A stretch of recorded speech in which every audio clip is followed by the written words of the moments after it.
A reflection for Easter Sunday. Christ, our Paschal Lamb, has been sacrificed. Let us then feast with joy in the Lord. 1 Corinthians 5, 7 and 8. A young boy and his father were driving down a country road on a beautiful spring afternoon. Out of nowhere, a bumblebee flew into the car window. The boy was deathly allergic to bees and so began to panic.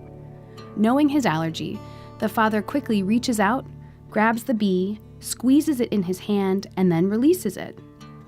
Seeing the insect angrily buzzing around the car again, the boy becomes frantic. Seeing his son's fear, the father reached out his hand, saying, "Look here."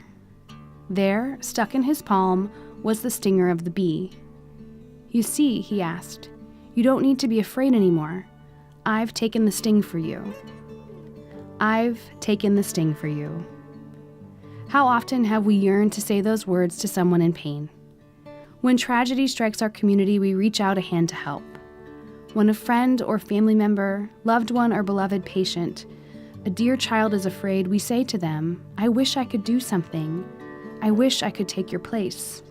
In the most extreme cases, we pray, "Take me and not them." It is the wonder of wonders that our God is the same way. Seeing our isolation from one another, seeing our brokenness and the fear of and power held over us by death, Jesus enters into death, taking it on himself to remove the sting. The great sin of Eden was not so much about fruit trees as it was about the rejection of our oneness with God, the forgetting that we are beloved of God and belong to one another. Lent is the journey back to these two truths, and they are what we celebrate this Easter. No matter what, we are beloved of God. Not even death can separate us. And in spite of all that may point to the contrary, we belong to one another.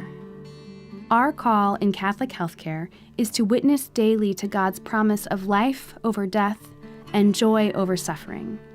Our role is to heal in such a way that lives are transformed and communities are rebuilt. As the people of Catholic healthcare, we witness to these Easter truths every day. Where we had been broken, Christ mends us. Where we had been scattered, Christ binds us together. Where we had fallen, Christ lifts us up again. Where we had been dead, Christ brings new life. And we proclaim with St. Paul, "Listen, I will tell you a mystery. We will not all die, but we will all be changed in a moment, in the twinkling of an eye at the last trumpet. When this perishable body puts on imperishability, and this mortal body puts on immortality, then the saying that is written will be fulfilled. Death has been swallowed up in victory. Where, O death, is your victory? Where, O death, is your sting?"